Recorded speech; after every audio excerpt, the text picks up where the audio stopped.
He was going to send her away before the wedding. One more forgettable face swept out of the house, so that no stranger would be breathing near him the night the two families were joined. But 3 days before the ceremony, Soren Voska went looking for the maid he had already ordered dismissed, and found her, folded in the dark of the washroom, bleeding. Her small hands still wrapped around the one creature in his world that let no living soul touch it. What she had done in that cold, tiled room did not just stop him from letting her go. It ended the wedding, and everyone who had planned it. The house above the harbor had been built to look like money and feel like nothing. Soren Voska walked its corridors, the way a warden walks a wing, every door accounted for, every window locked, every servant chosen for how little they left behind them. The floors were pale stone. The walls held paintings no one ever looked at. The air smelled of cold polish and the sea. And underneath that, faint and animal, the one smell the cleaners could never quite scrub out of the East Kitchen, Voop. The dog lived in that kitchen and ruled it like a small, angry country. He was 60 pounds of scarred muscle and old grief. One ear torn down to a stub, a white seam of scar running from his jaw to his throat. He had belonged to Radu, Soren's younger brother, dead 2 winters now, shot in a stairwell over a debt that had never been his. The dog had been in the stairwell too. Whatever the animal had watched happen, there had shut a door in him that no one since had managed to open. Vuk bit the handlers. He bit the trainer, flown in from the north. He bit the vet clean through a leather glove, and had to be brought down with a catchpole. Everyone in the house had learned the geometry of him, how close was too close, which corner was his, when to simply set the food down and leave. Soren kept him anyway. He could not have said why, except that putting the animal down would have felt like burying his brother a second time. 5 days, Kasian said, falling into step beside him.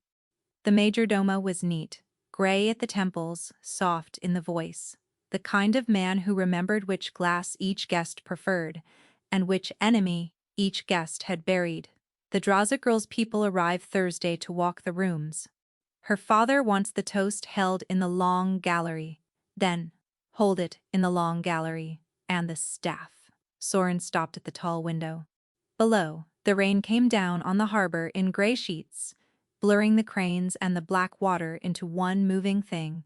Somewhere out there the two families were being stitched together, the Vaska ports and the Draza roads. A map redrawn by a marriage neither he nor Zora had asked for, and neither would refuse. He did not love her.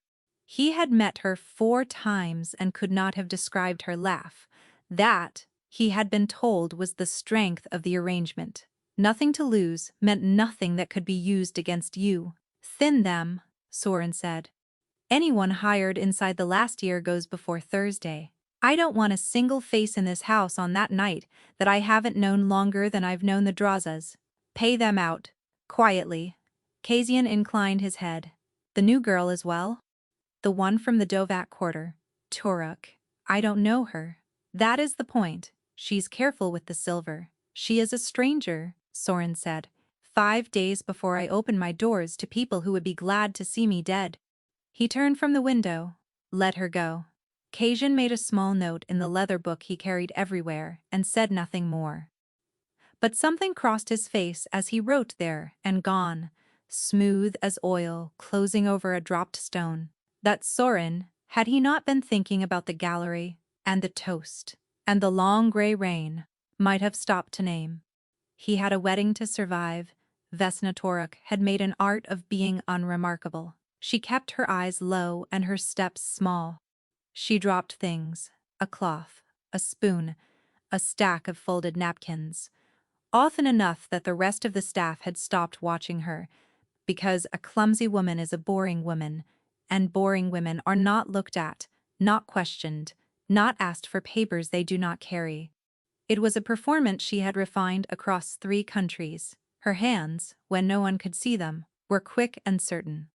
Nearly every coin she earned went across the border, to a clinic in a town no one here could find on a map, where a boy she loved more than her own breath was waiting on a surgery she was still 4 months of wages short of paying for. She could not be dismissed. She could not be noticed. She could not, above all else, be sent home.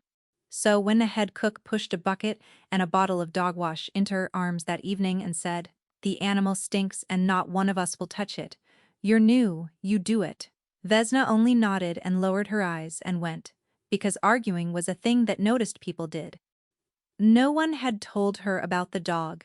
She learned in the East kitchen, under the amber light of a single hanging bulb, when the shape in the corner lifted its ruined head and showed her every tooth it owned. The growl came up from somewhere beneath the floor. Vesna went still with the bucket against her hip. She understood, distantly, that she should be afraid. But she had spent her whole life around frightened things, and she knew the difference between an animal that wants to hurt you and an animal that is only trying to be the one who strikes first. She set the bucket down. She did not look at him.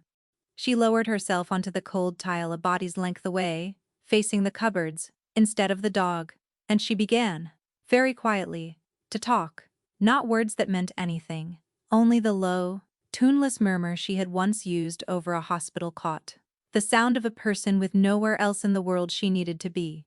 She dipped a cloth, she wrung it out, she waited. When the growl finally guttered and died, she moved the way water moves, without edges, and let the warm cloth touch his shoulder. Vuk shuddered, and let her.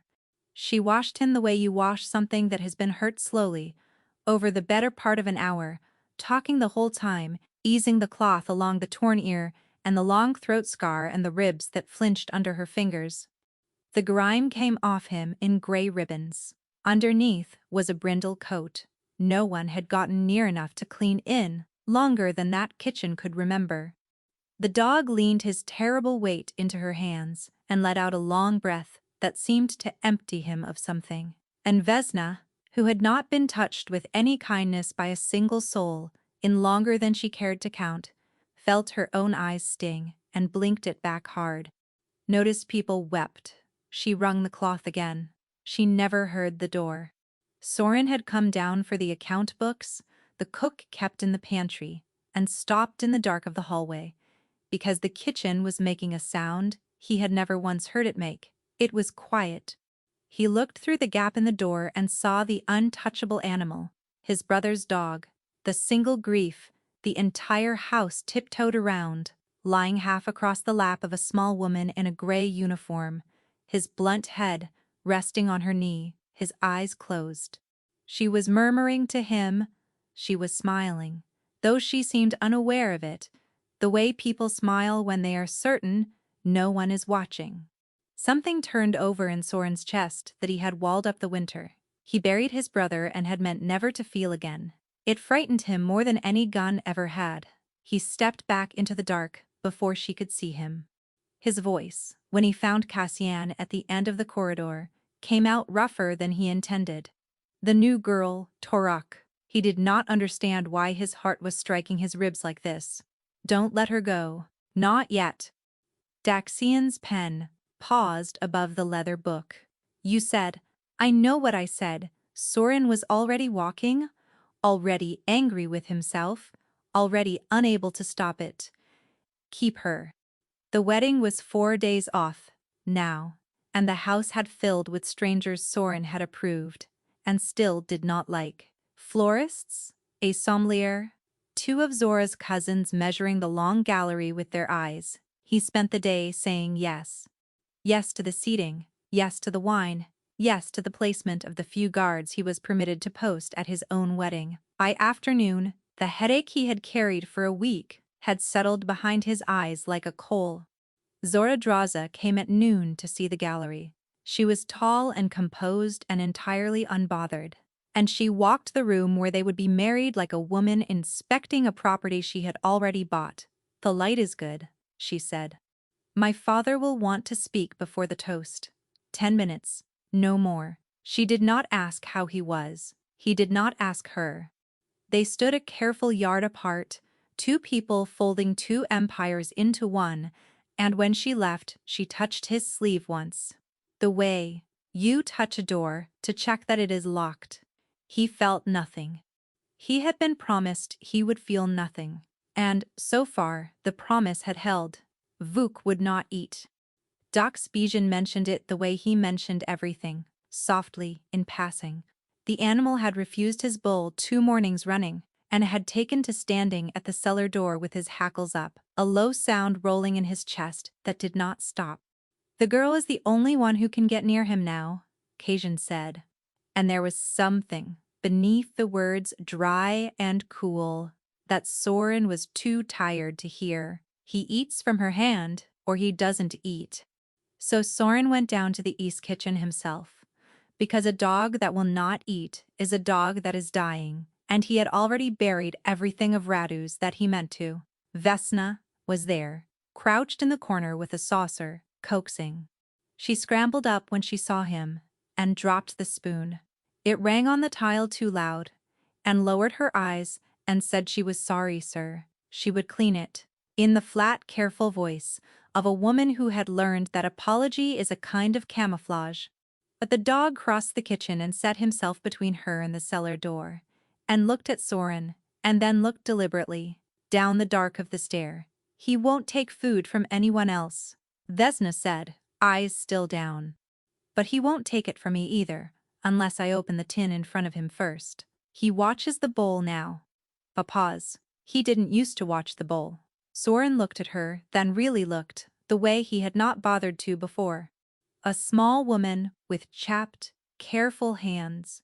Hands that had let the spoon ring on the tile for show, and yet had plucked the saucer beside it out of the air half a second before it broke in silence, though she was pretending she had done no such thing. Quick hands. Certain hands. It struck him as wrong, the way a flat note is wrong.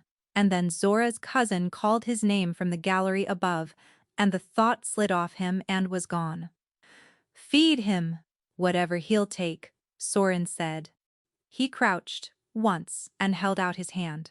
And the dog, who had not let him close since the stairwell, leaned in and pressed his blunt, scarred head into Soren's palm for the length of a single breath before returning to the woman and the door.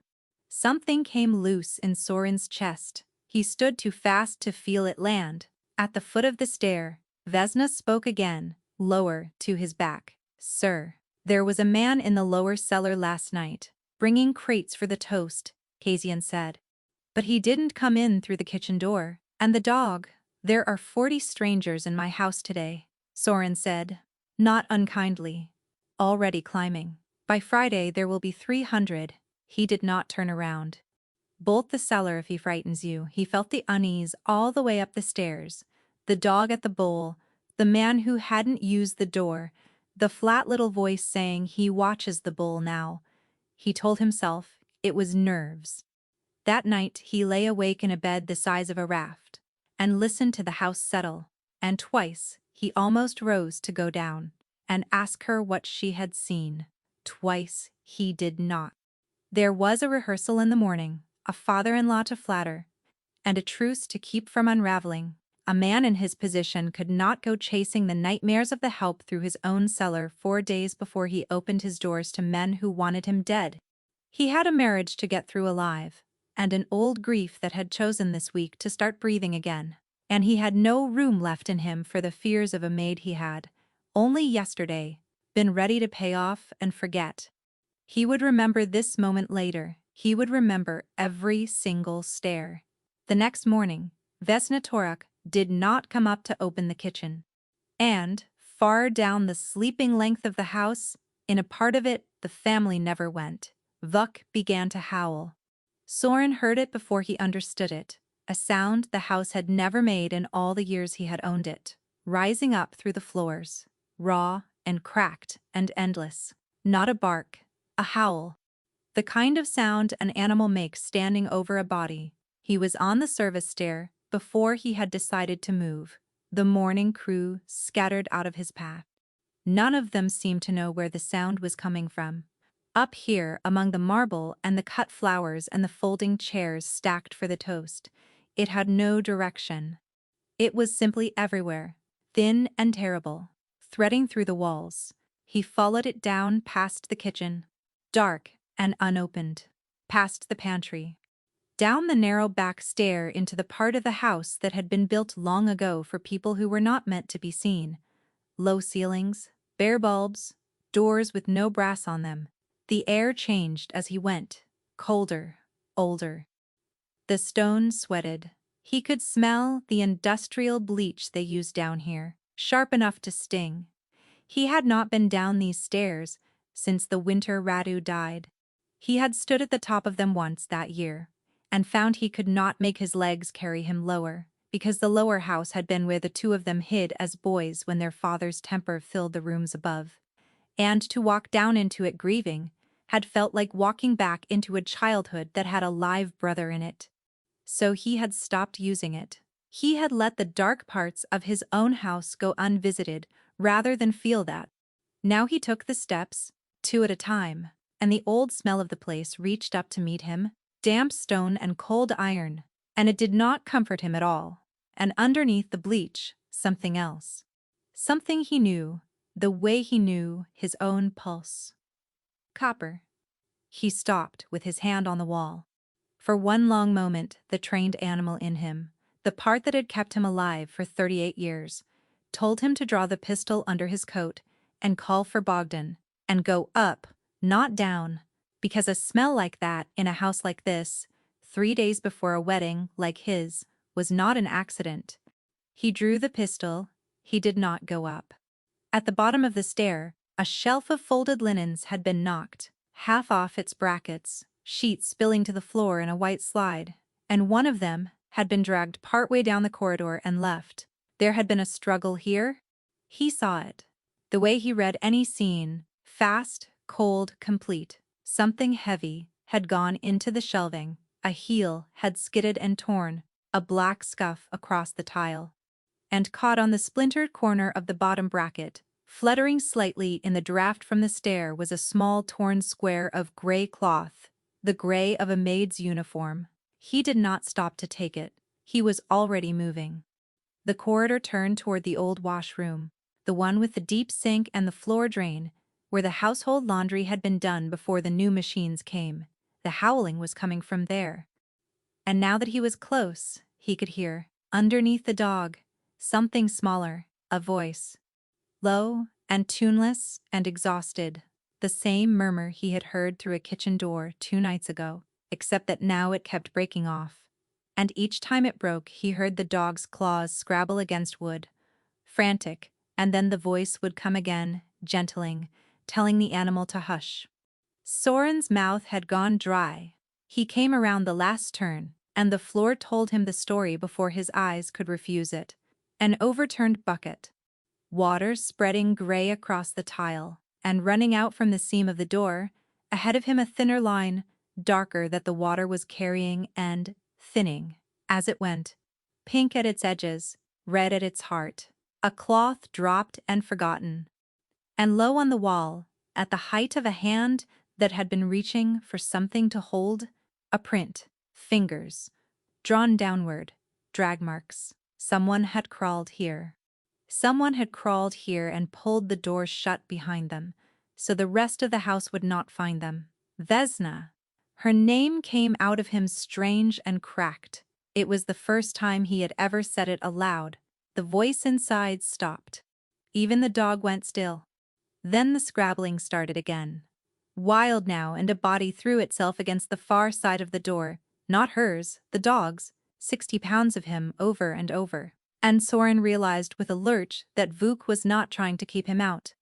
The dog was trying to bring him in. Move, Soren said to the door, to the animal behind it, to himself.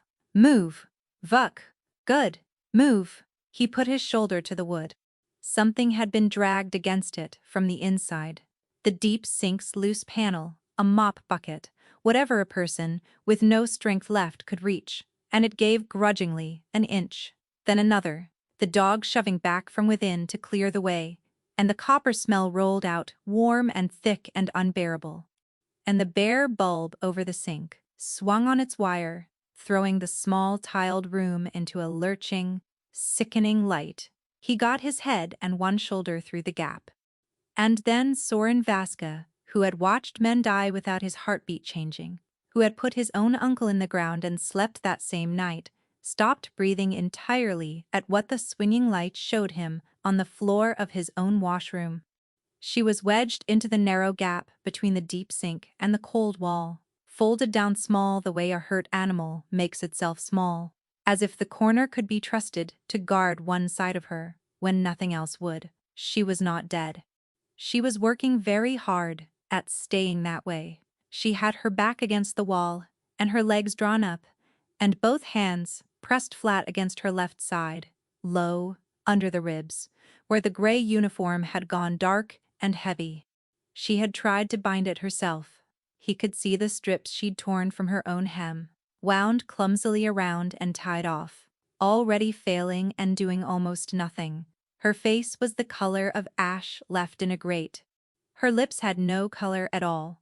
A film of fever sweat shone on her forehead in the swinging light, and she was shivering so hard he could hear her teeth, and yet her hands did not leave the wound, did not waver, held the pressure with the same quick certainty he had glimpsed in her catching a falling saucer. Vacquez pressed the length of his body against her other side, holding her upright, and there was blood dried dark in the brindle of his shoulder that was not the dog's own. He had not left her. Soren understood, looking at the two of them, that the animal had stood over her all night in the dark and howled only when he heard the house begin to wake, had waited, guarding, until there was someone to howl for. She was not clutching silver. There was no stolen ledger, no cash, no reason he could dress this in that would let him keep the shape of the world he'd woken up in. Her free hand, the one not holding her own body closed, was curled around something small, and when the light swung, he saw what it was: a wine cork, long, waxed, stamped at one end with the Dresa seal, and driven into the soft length of it, hidden the way you'd hide a thing you meant to smuggle out past men who would kill you for having it. A slim glass ampule, half its clear contents gone. The clumsy stranger. The forgettable face. The maid he had ordered thrown out of his house so that no one he didn't trust would be breathing near him on the night of the toast. She had been down here in the dark for hours, bleeding, guarding his brother's dog, and a stoppered vial of whatever was meant to go into his wedding wine, and she had not made a sound loud enough to reach him, because a woman with no papers who screams in a mafia house does not wake up in a hospital. She wakes up on a boat, or she does not wake up. Soren's gun hand dropped to his side. He did not remember lowering it. Vesna? He crossed the wet floor on his knees, not caring what soaked through, and his hands came up and hovered over her, useless, enormous, afraid to land anywhere that would hurt. Vesna, look at me. I'm here, look at me. Her eyes dragged open. They found him slowly, swimming up through the fever, and when they finally caught and held, the thing in them was not fear, and it was not relief. It was irritation, faint, dry, and entirely herself. "You," she breathed, "are kneeling in it. That took me an hour to mop last time." A shudder took her, and she wrote it, and when it passed she was still looking at him. Don't shout for the doctor, please. He'll ask where I'm from." "They always ask, who did this?" Soren said. His voice did not sound like his own. "Who put a knife in you in my house? Doesn't matter." Her hand tightened on the cork, and she lifted it an inch toward him, all the strength she had, and pressed it into his palm and closed his fingers over it with both her ruined hands. "That matters. The toast. It's in the wine, Soren. The toast. They were going to do it Friday in front of all of them." Her breath caught on something wet and she fought it down. The dog knew. That's why they came for him first. He wouldn't let them near the crates. He wouldn't let them, so, the man, her eyes rolled toward Vuk, and something in her face broke that the knife had not. "Is he all right, please? Is the dog all right?" I couldn't lift him, to check." "He's all right," Soren said. "He's all right. He brought me to you." "Good," Vesna whispered. "Good!" And then, having decided at last that someone else could hold the weight of it, she let her eyes fall shut, and her head slid sideways against the dog's scarred shoulder, and the hand that had held pressure on her own life all night, finally, terribly, let go. He did not shout for the doctor, not yet. He got his arms under her, one behind her shoulders, one beneath her drawn-up knees, and lifted. And she came up against his chest, weighing almost nothing, a fact that landed in him like an accusation. For months she had stood just outside his notice, folding his linens and feeding his brother's dog, wasting away in the full light of his house, and he had looked straight through her, because looking through people was the whole architecture of the life he had built. The dog would not be left behind. Vuk came up off the wet tile and pressed the length of his body to Soren's leg the entire way, close as a second shadow, and Soren let him, because the animal had earned the right to walk beside them, and because some cowardly part of him did not want to be alone with what he was carrying. He did not take her to the guest wing. He carried her up 2 flights, past staff, who froze against the walls and found somewhere else to look, and into his own rooms, the ones no one entered, the ones with the good locks, and laid her down on his own bed. Only then, with the doors shut and Bogdan posted outside it, did he make the call. "Sandu, my rooms, now, and bring everything." A pause while the doctor spoke. "No, listen to me. You will not remember coming here. You will never once ask who she is or where she comes from. Tell me you understand that before you start the car, or don't start it at all." He set the phone down and went to work with what he had, which was not enough, and he knew it. He cut the ruined binding away with the small knife from his pocket, folded a clean towel against the wound, and leaned his weight into it. She surfaced at the pressure, with a gasp, her hand flying up to lock around his wrist, not to push him off.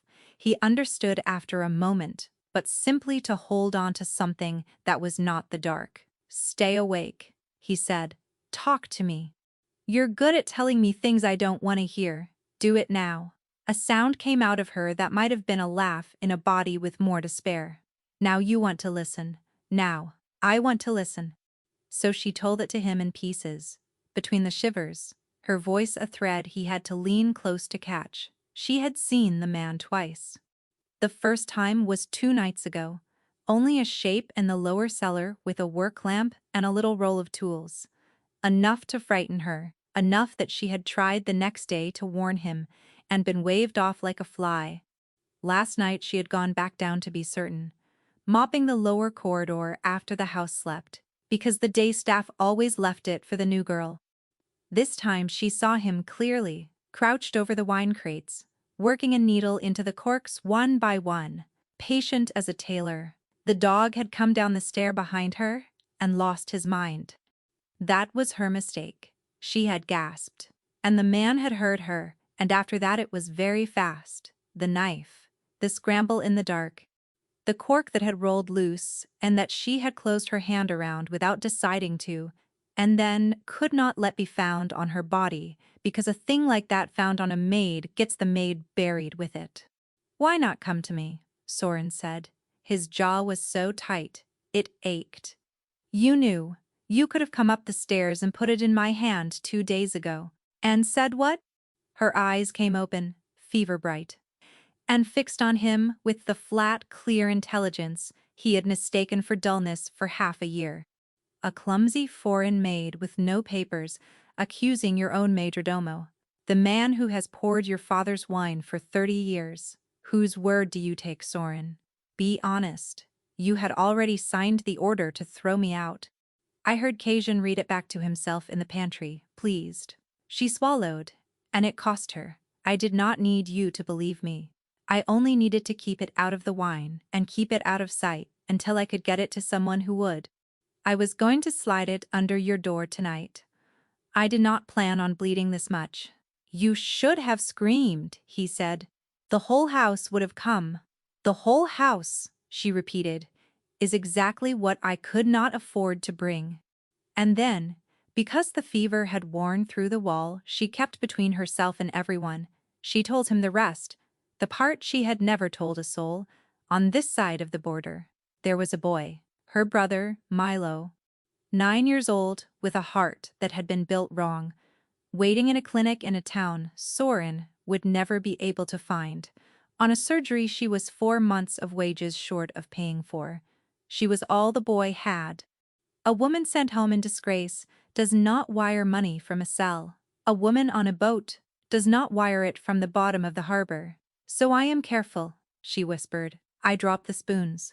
I keep my eyes down. I make myself the most forgettable thing in every room. Because forgettable women get to keep working. And the working is the only thing keeping him alive. I did not become invisible for you. I became invisible for him. You were only ever the room I happened to be cleaning. Soren sat very still, his hand pressed to the wound, his mind running back through 6 months of a woman he had never once seen. The dropped saucer caught a half-second before it broke. The quick, certain hands. The flat warning at the foot of the stair.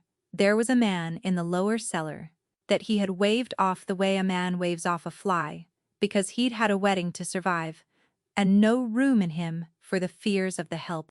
He had built a house so well guarded that the only person who saw the killer coming was the one person he had ordered thrown into the street.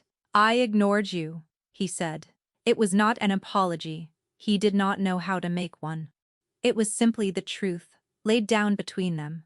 Because she had earned the truth if nothing else. You told me, and I ignored you, and you paid for it on the floor of my cellar while I slept upstairs. Yes, Vesna said, without heat. You did. Her hand still around his wrist tightened once. Forgiveness, or something with the shape of it. You're listening now. Sandu came, and blanched, and did not ask the one question in his eyes. He worked for an hour by the light of Soren's reading lamp, and when he finally straightened he told them what Soren already knew, that it was a deep wound and a dirty one, that the infection was a day ahead of them. That she had lost more than a body her size could spare, and would need blood before the night was out, or her heart would make the decision for all of them. Then she gets blood, Soren said, and rolled up his own sleeve before the doctor could ask, and set his bared arm on the coverlet between them, like a thing he was done pretending he would not spend. Whatever she needs. From me, from Bogdan, from every man in this house. I trust you do not stop until she is out of the dark. Are we clear? Sandu looked at the boss of the Vaska family, holding out his arm for a maid with no name he was allowed to know, and had the sense to only nod. It was then that the knock came at the door. Soft. 2 knuckles, unhurried. The knock of a man who has all the time in the world. Kazian's voice came through the wood, gentle as ever, warm with concern. Sir, forgive me. The staff are saying the new girl has taken ill, and that you carried her up yourself. A pause. Exactly 1 beat too long. Shall I have her seen to? I can arrange for her to be moved somewhere more discreet, quietly. Tonight, if you'd rather not have her underfoot with the guests arriving. Soren looked at the closed door. He looked at the poisoned cork on his nightstand, and at the woman going gray in his bed, and at the dog whose hackles had risen the instant that soft voice came through the wood. And the last warm thing left in him went out, clean and quiet, like a lamp turned down. No, Kazian, he said, and made his voice light, made it tired, made it exactly the voice of a man distracted by a wedding. Let her sleep it off. We'll deal with her in the morning. Footsteps went away down the hall, satisfied. Soren sat in the dark a moment longer with his enemy's route mapped now in his mind, and his brother's dog against his knee, and the person who had bled to warn him breathing shallow at his side. The toast was 3 days off, and it might as well have been 3 hours. He suspected he had far less time than that. He began, very calmly, to plan a wedding no one at it would survive. She lived through the night. Soren knew it the way you know weather change. A loosening in the room near dawn, the shivering finally stilled, her breath going from the shallow scrape of an animal in a trap to the slow tide of someone merely, deeply asleep. Sandu's bag of blood hung half empty on the lamp hook. The dog lay along the foot of the bed with his chin on her ankle and one eye open, and when Soren rose the eye tracked him and only closed again when it was clear he was not going far. He stood a while and watched her sleep in his bed, in one of his black shirts, because it was the only clean thing to hand, her bruised face slack, and young and defenseless in a way she would have hated him for seeing. She had spent half a year making herself the most forgettable object in every room she entered. He was never going to be able to unsee her again. That was simply a fact now, like the harbor and the rain. Then he washed the night off his hands, put on the face the house expected, and went down to plan his wedding. He let them see a distracted man. He tasted the wine the sommelier offered, a different case now. He made sure of that himself, quietly, through Bogdan, and frowned at seating charts, and stood in a long gallery while Zora's people fussed the chairs into rows, and the whole time he was reading his own house the way Vesna had taught him to, without meaning to. He watched who used which doors, he watched the crates, he watched the soft gray man moving among it, all with his leather book, gentle and gray and trusted, and he thought, "You buried my brother. You have been in this house the whole time, pouring the wine." Kasian found him by the tall window at noon, as he always did. "Sir." About the girl. The voice was gentle, regretful, perfectly pitched. "I've made some inquiries." Quietly. "Her papers are not in order. Not in any order at all. In fact, it's a liability. With the Drazas walking these halls tomorrow. One word to the right office and the matter resolves itself by evening. No scene, no trace. She simply, a small apologetic turn of the hand, goes back where she came from. I can have it done today and spare you the distraction." For a moment, Soren said nothing. Outside the window, the rain had stopped, and the harbor lay flat and gray and enormous, and he understood that this was the moment the whole rest of his life would hinge on.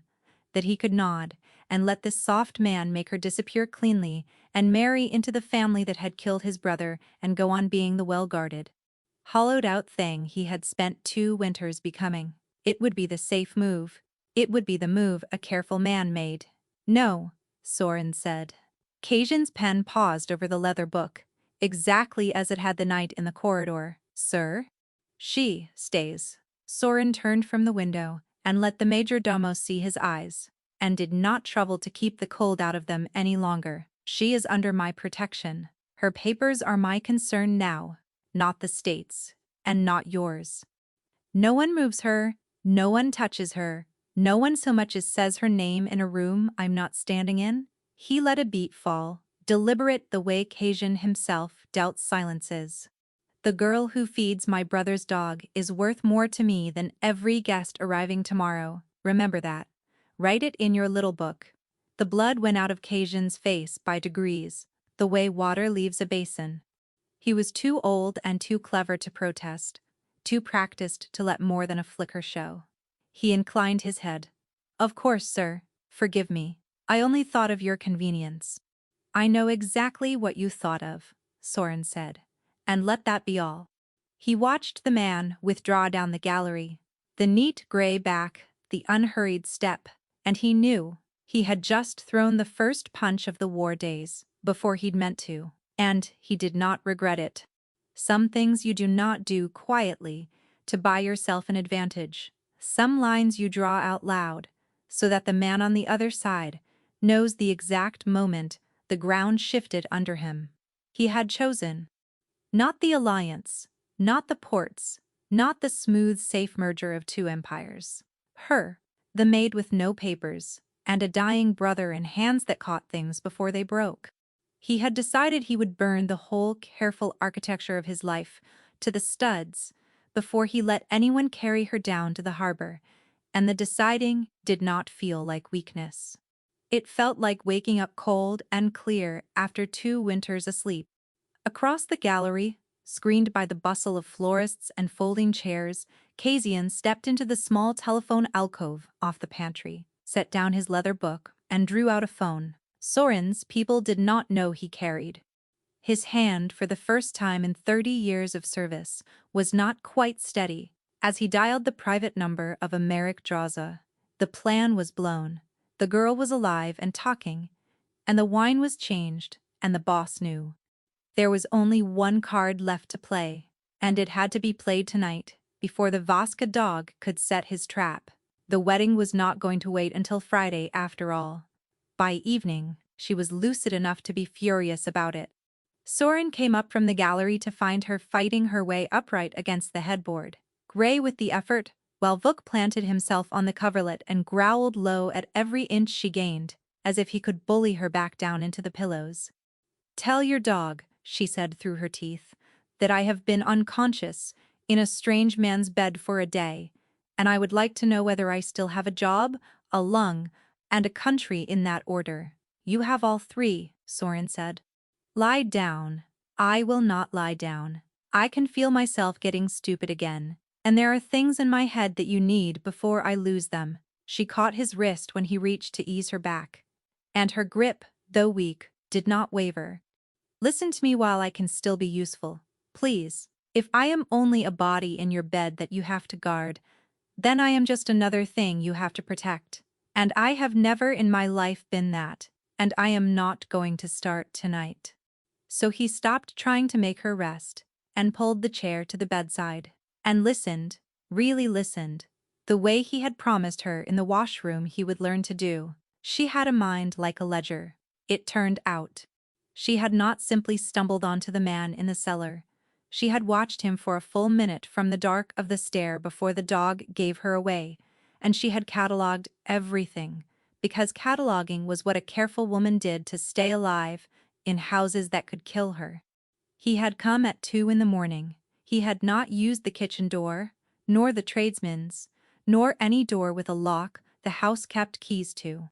He had come through the old coal hatch off the lower yard, the one bricked half shut, the one only the oldest staff even remembered, the one whose key hung on a single ring in a single office in the whole estate. "Cajun's office," Soren said quietly. "Cajun's office," she agreed. "He did not break in, Soren. He was let in. Someone drew back the bolt from the inside and left the hatch off the latch and went up to bed. And the wine crates he was working on, they were already open, the seals were already broken and set back in place, loose, waiting for him. Someone prepared that room for him, hours before he came. A stranger could not have. A stranger would not have known the toast was to be poured from those particular cases, in that particular room, on that particular night. Soren sat with that. It was nothing he had not already known in his gut since the soft voice came through his bedroom door. But hearing it laid out in her flat, exhausted, merciless little voice made it real in a way his own suspicion had not, and something in his chest set hard as poured concrete. "Describe the man," he said, "everything. Take your time. This is the part I need most." She closed her eyes to see it better. Tall, older than his own strength, gone a little heavy, through the middle. But fast, faster than she believed a man that size could be. Gray at the jaw. A smell of cold cigarettes and gun oil. And his hands. She had seen his hands very clearly in the light of his little work lamp, because a woman watches the hands of a man with a knife. His right hand was ruined. The smallest 2 fingers were gone, old and long-heeled, the stump smoothed over, and on the middle finger of that maimed hand he wore a ring, a heavy one, with a flat black stone. The room went very quiet. Even the dog had gone still. Soren did not move for a long moment. When he finally spoke, his voice had changed. Gone low and level and terrible, the voice from the bottom of a well. "Say the hand again." 2 fingers gone from the right hand, the small ones. A black ring. Her eyes opened and found his face, and whatever she saw there made her own go careful. "You know him?" "I have never seen him." Soren stood and walked to the window and put his hand flat against the cold glass, as if to hold himself upright by it. "But I have been looking for that hand for 2 years. He kept his back to her. It was easier to say it to the dark harbor than to her face. My brother Radu was shot in a stairwell the winter before last, over a debt, they told me. A gambling debt, run up quiet, called in, ugly. The sort of thing that happens to reckless younger brothers. The sort of thing no one looks too hard at. There was one witness. A neighbor's boy, 8 years old, who saw a man come down the stairs afterward. calm, wiping his hands. The boy could tell us almost nothing. He was terrified, and it was dark. But he told us one thing, over and over. The only thing that had stuck to him. Soren turned. The man who came down the stairs had a hand with the fingers gone, a ruined right hand. Vesna's own hand had risen to her mouth. We never found him, Soren went on. The lead went cold in a week, faster than any lead should, as if the ground kept closing over it every time we dug. I told myself the boy had imagined it.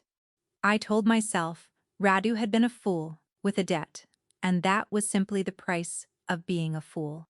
He looked at the dog, Radu's dog, the animal that had been in that stairwell too, the animal no one could get near, not once, since the night it happened. The animal that had lost his mind at the smell of a man in the cellar and gone for his throat. He wasn't a fool. He didn't owe anyone anything. The debt was a story someone wrote to explain a body. My brother was the first move. Vesna. They killed Radu 2 years ago to soften this family for the taking, and they have spent every month since walking me gently toward a wedding that would hand them the rest without a shot. The alliance was never a merger. It's the second half of a murder. His jaw worked. And the dog knew.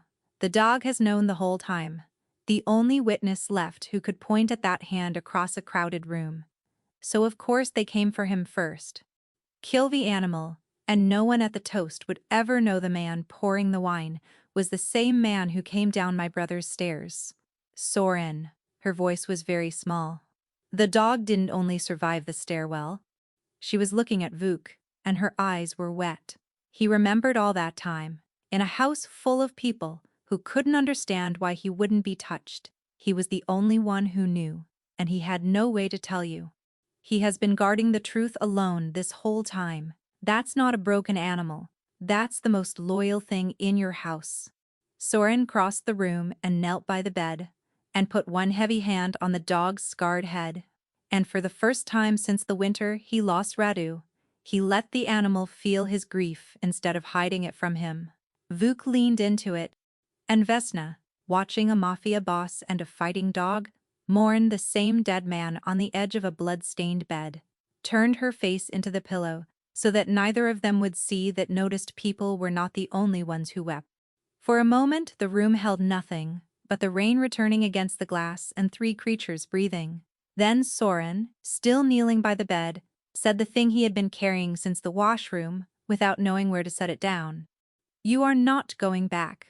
Not to the Dovak quarter. Not across any border. Not onto anyone's boat.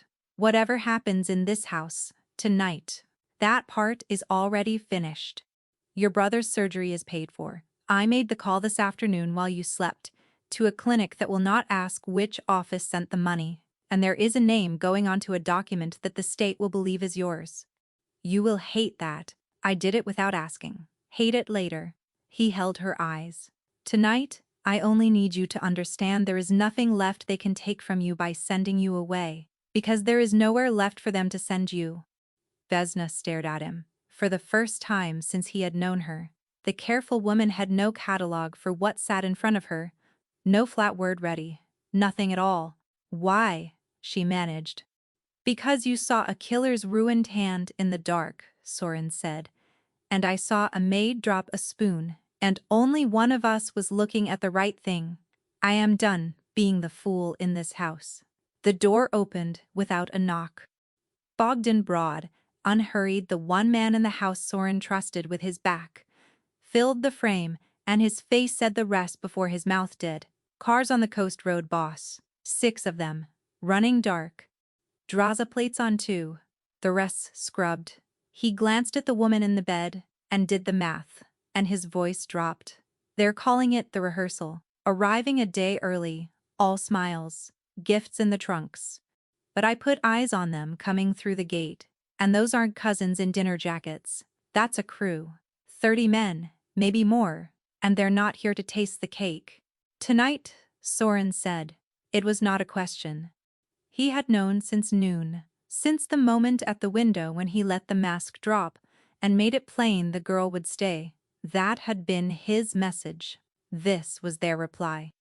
They had stopped pretending and moved the killing up to tonight, before the Vasca dog could set his own teeth. How long? Hour, less. They're staging in the lower yard, waiting on a signal from inside to tell them the house is soft. A signal from inside. Soren was already moving, already cold, already awake, in the clean electric way he had felt only once before. That morning, kneeling in her blood on a washroom floor. Where is Kazian now? Bogdan's jaw tightened. That's the thing, boss.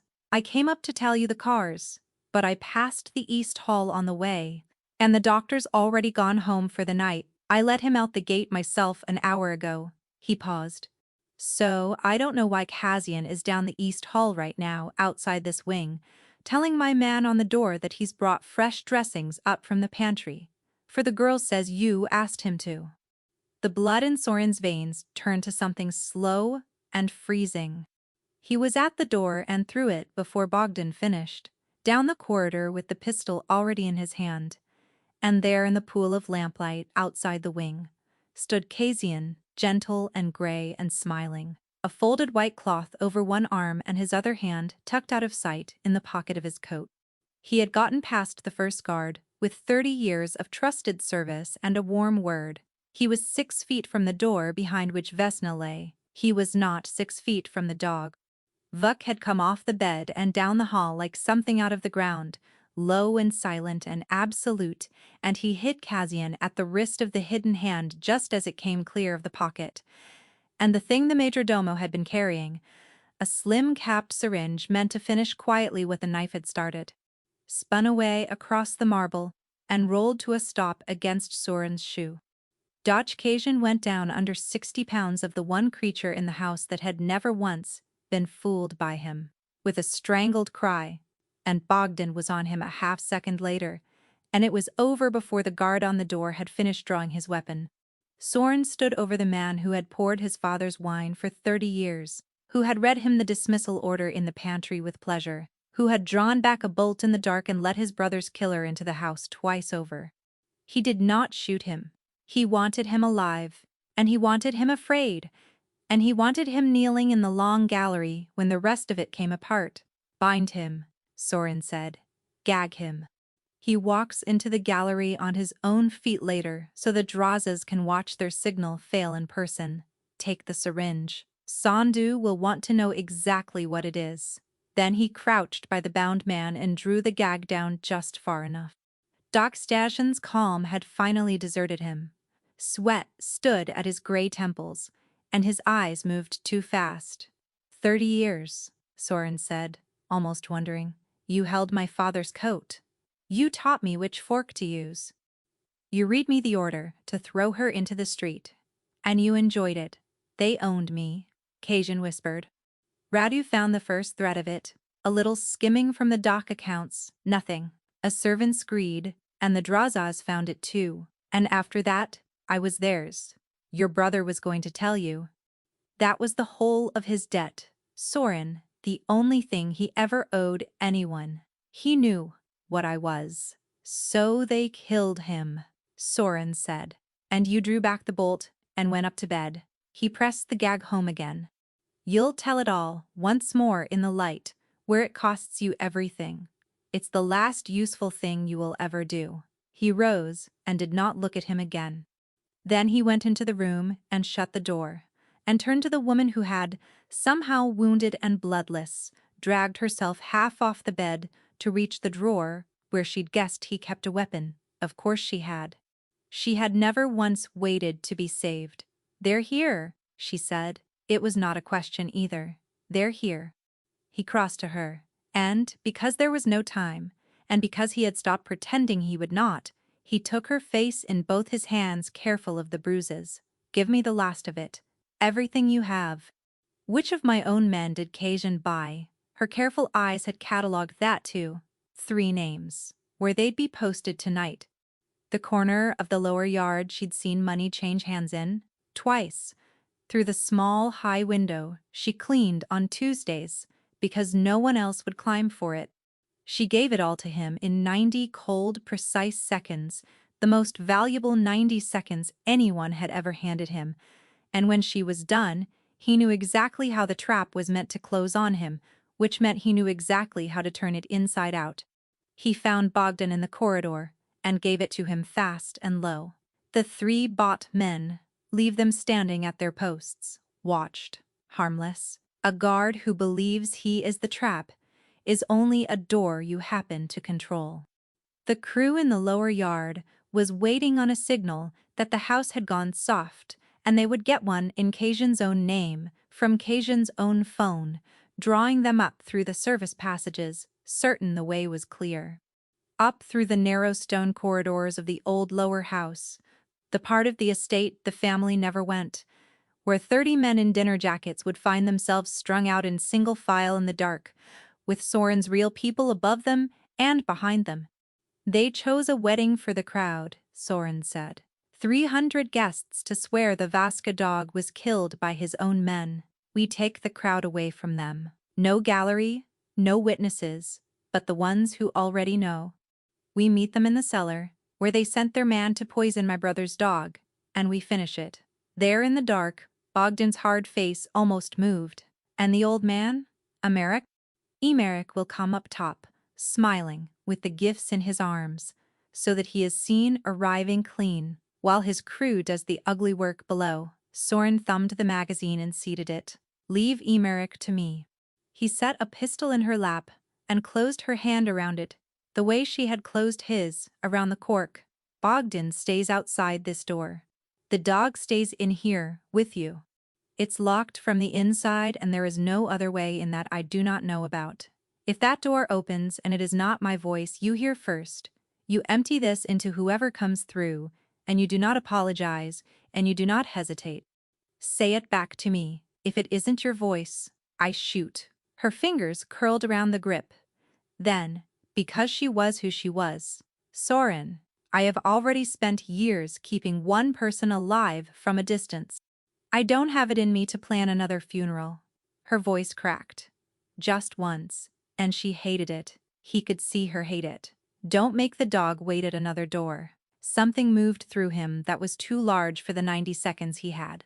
He pressed his mouth to her forehead, hard. A promise, with no words in it because he had none good enough. And then he stood, and Vuk came to sit against the door like a sentinel carved from scar and muscle.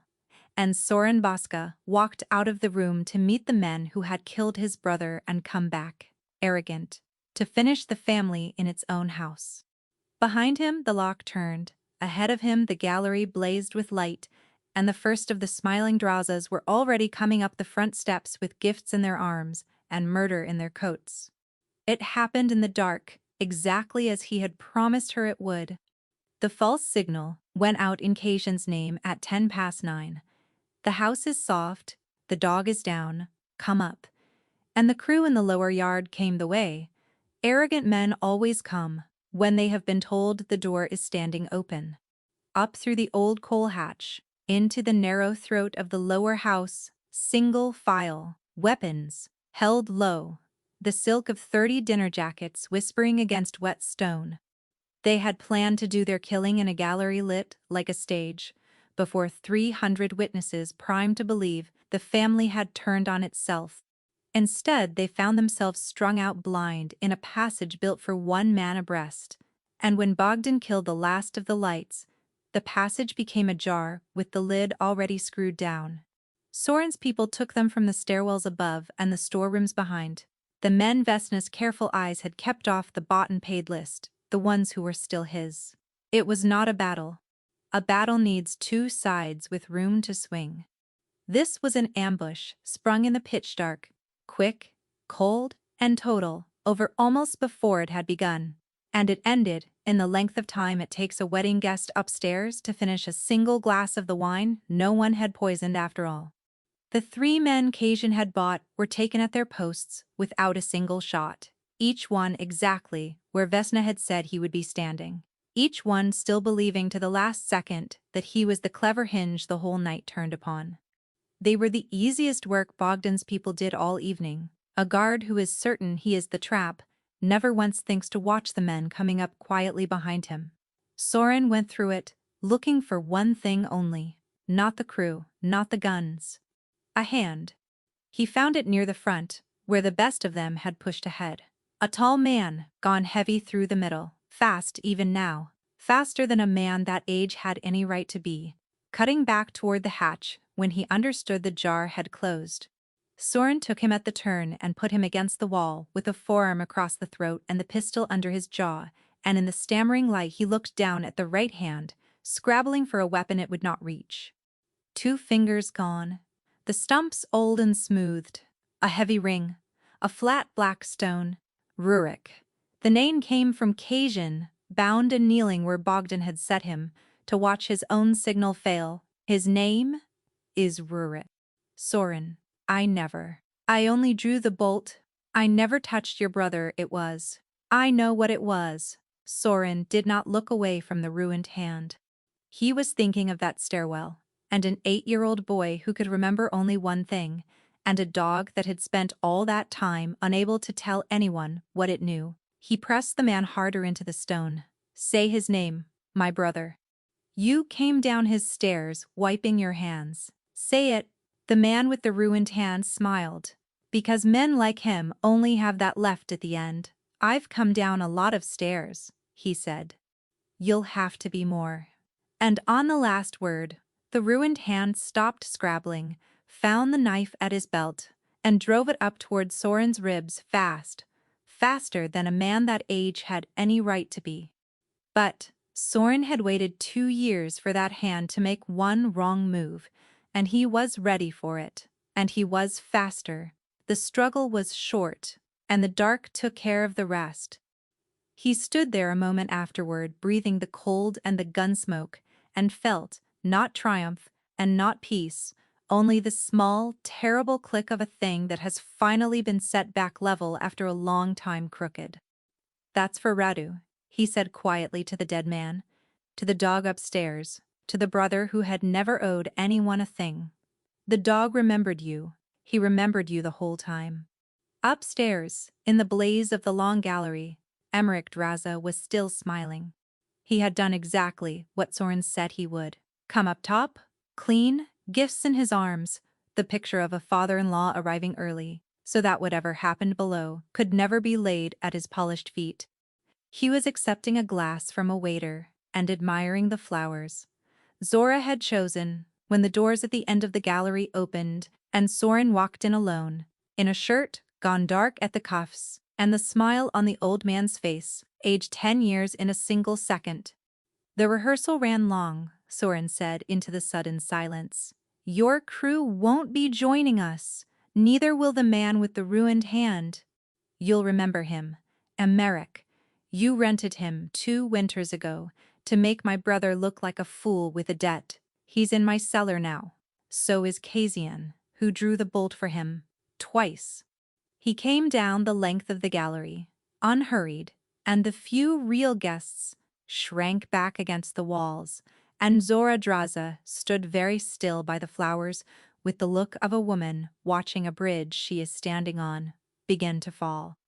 There is no merger, there is no wedding, there is no alliance between your family and mine, tonight or ever, and if you doubt whether I mean it, you may go down and count your 30 in the dark. You can't run the ports without. Emmerich began, and his voice had lost all its weight. I ran them before I ever heard your name, and I'll run them after the world forgets it. Soren stopped a pace away. Here is the whole of the arrangement now. So there's no confusion when you tell it in Boston, or wherever men like you go to lick themselves. You will be off my coast by dawn. Your daughter is free to marry whoever she likes, as long as it is far from here. And if one draws a truck, one draws a dollar, one draws a shadow ever crosses my line again, he let the old man see his eyes, the way he had let Kazian see them at the window. I will not send you a body. I will bring my brother's dog to your door, and I will let him tell you, in the only language he has left, exactly what he remembers. For a moment, no one in the gallery breathed. Then Emmerich Draza set his untasted glass down on the linen with a small, final click, and gathered what was left of himself, and walked out of the house that was supposed to have become his, an old man leaving through the front door for the last time. Zora had not moved from the flowers. When Soren's eyes finally found her, she lifted her chin the way she had lifted it in this same room the day before, appraising a property. But the composure had gone thin, and what showed under it was younger and more tired than he had ever troubled himself to see. "I knew there was a plan," she said. "I did not know it had a dog in it, or a girl bleeding in your cellar. I told myself it was only business. That is the whole of my defense, and I am aware it is not one." She set her glass down beside her father's. "You were never going to be a husband to me, but I did not want to be a widow at my own wedding either. For whatever it is worth, and I know it is nothing, I am glad the wine stayed clean." "Go home, Zora," Soren said, and not unkindly, because she was the single person in the entire rotten arrangement who had just told him a true thing to his face. "Go far. Marry someone who is owed to no one. It is the only gift your family will ever manage to give you." She looked at him a moment longer, and then she went. And she did not look back, and he thought that might be the bravest thing he had ever seen Adraza do. Soren did not watch her go. He had already turned, already handed the gallery to Bogdan with a look, already started for the stairs, because the ledger in his chest had just one open line left on it, and it was the only one that had ever really mattered. And it was locked behind a door on the third floor with a fighting dog and a loaded pistol and the sole surviving person who had bled to make this night possible. He took the stairs 3 at a time. He was running by the top. The door on the third floor was still locked. He stopped outside it, with his chest heaving, and made himself speak before he touched the handle, because he had given her the rule, and he was not going to be the man who broke it. "Vesna. It's me. It's Soren. It's finished. Open the door." For a moment, there was nothing. Then the lock turned, slowly, one-handed, with the scrape of a person hauling herself upright along a wall to reach it. And the door swung in, and there she was, on her feet she had no business being on, swaying, one hand locked white on the frame and the other still holding the pistol he had left her. Its muzzle was pointed at the floor. She had heard his voice first, exactly as he had asked, and lowered it before the door was even open. Vuk stood pressed the length of his body against her leg, holding her up as much as guarding her, and when the dog saw Soren, he did not break from her side. He only struck his ruined tail once against the doorframe, as if to report that the two of them had kept their end of the night. Soren took the gun from her hand and set it on the dresser, and then he simply held her, carefully, the way you hold something you have already once found broken on a cold floor. She was shaking. So, he realized, was he? "I heard shooting," she said into his shirt, "for a long time, and then it stopped. And I didn't know whose it was, and I sat against the door with the dog, and I counted, because if I counted, I couldn't imagine." She stopped. Her hand had found the black cuff of his shirt, the stiff dark stain there, and gone. "Still. Is it yours?" "No." "Whose?" "His." He drew back enough to look at her. "The man with the ruined hand. He came down my brother's stairs 2 winters ago, and tonight he came up mine, and he will not be coming down anyone's again. It's over. Vesna. Kasian is alive, and will answer for all of it. The Drazas are off my coast by morning."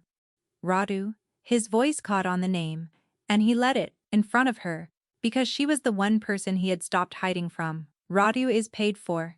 Your dog paid for him. He never forgot." She was quiet a long moment. Then she looked down at Vuk, and put her free hand on the scarred head, and Soren watched something in her ease that had been wound tight since he'd found her in the dark. "Good boy," she whispered to the dog. Good boy." And the animal leaned into the two of them at once, one on each side, and held them both up.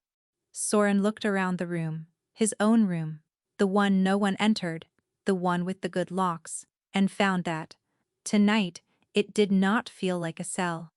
The house above the harbor had been built to look like money and feel like nothing, and for so long he had walked its corridors like a warden and called the emptiness safety.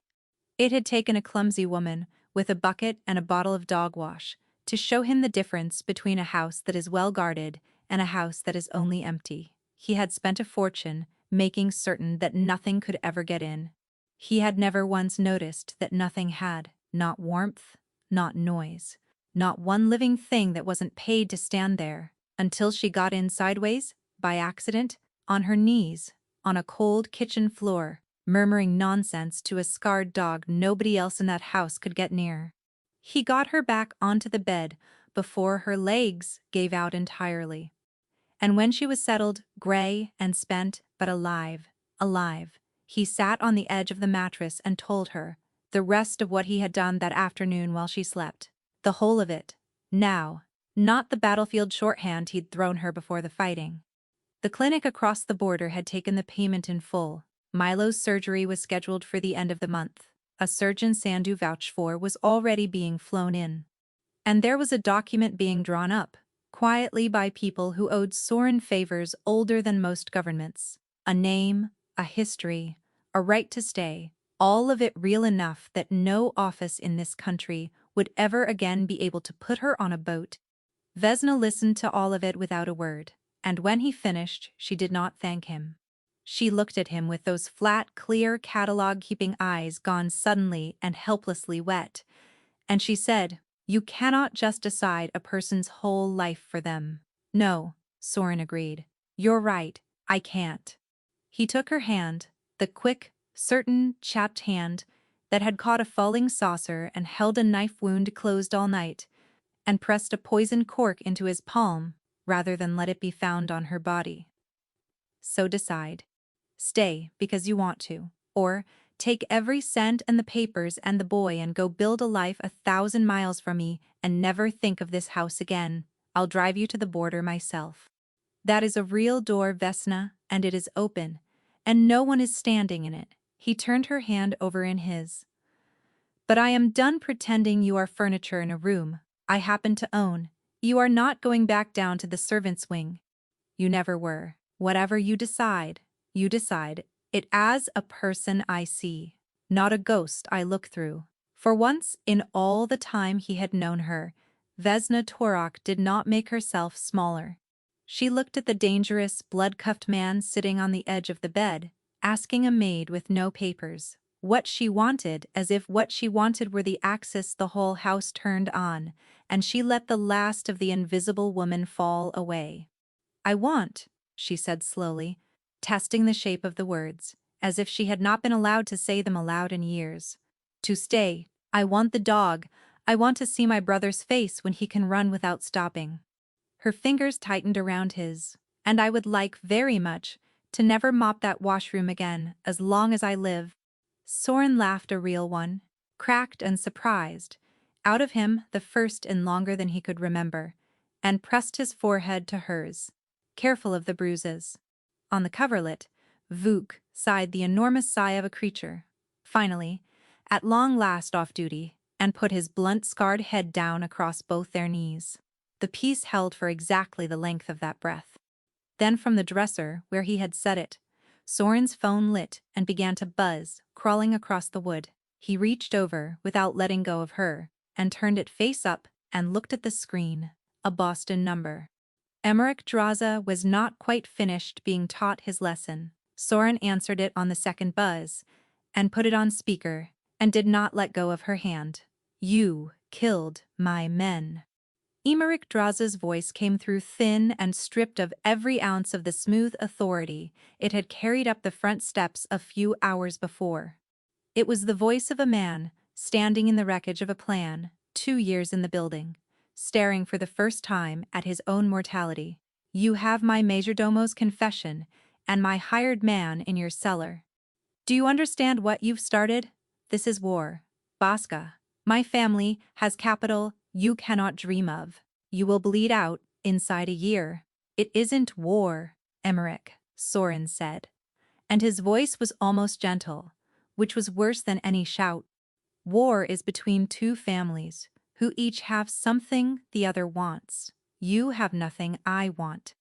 You had my brother killed to make me easy, and you spent every month after dressing that murder up as a marriage, a funeral with better flowers, and tonight, all of it came to nothing. In the dark of a cellar you were too clean to come down into yourself. He looked at Vesna as he said it, and his thumb moved slowly across the back of her hand. So this is not a declaration of war. Think of it as an eviction. You are out. Off my coast, out of my ports, gone from every account and every dock, and every quiet arrangement you thought this marriage bought you. You will spend the capital you're so proud of just staying out of my reach. And if you ever say my brother's name again, or hers, or come within 100 miles of this harbor, I will not send men. I told you what I'll send. He remembers you. He'll always remember you. A long silence hummed down the line from Boston. You'd burn an empire, Emmerich said at last, quietly, for a maid.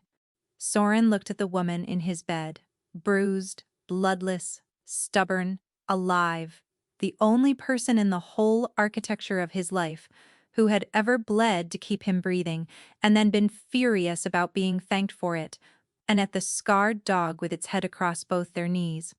The witness that had waited 2 silent years to be believed. I'd burn 10, he said, and hung up, and dropped the phone off the side of the bed like something he was finished with. He had gone looking for a loose end. That was all it had ever been meant to be, one more forgettable face, swept out of the house before the wedding, so that no stranger would be breathing near him on the night 2 families became one. He had signed the order himself. He had told Kazian, at the tall window, to let her go. Instead, he had found her folded in the dark of a washroom bleeding, her small quick hands still wrapped around the one creature in his world that let no living soul touch it, and she had not stopped a wedding. She had shown him it was a grave. She had handed him back his brother and his dog, and, somewhere in the cold of that tiled little room, a version of himself he had buried with his brother and never expected to dig up again. He did not let her go. He turned off the hard, bright lamp and pulled the dark linen over the 3 of them, and lay down on top of the covers beside the woman he had almost thrown into the street, listening to her breathe, and to the dog breathe, and to the old empty house make room, at last, for something living inside its walls. Down in the harbor the rain came on again, soft, this time, and for the first time in 2 years, it did not sound like grief. It just sounded like rain. Soren Vaska didn't cancel a wedding because he fell in love. He canceled it the moment a woman everyone had trained themselves not to see turned out to be the only person in his house paying attention, and the only one who ever bled to keep him alive. Their turn from boss and maid into something no enemy will ever get between again is exactly the kind of fierce, earned loyalty that hits the hardest. If this one got to you, if you were rooting for the clumsy girl and the scarred dog the whole way through, do me a favor, hit that like button. Subscribe for more slow burn stories where the quiet overlooked ones turn out to hold all the power.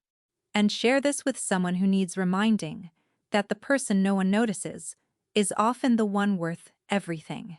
And tell me down in the comments, what was the exact moment you knew Soren was never going to let her go? I'll see you in the next one.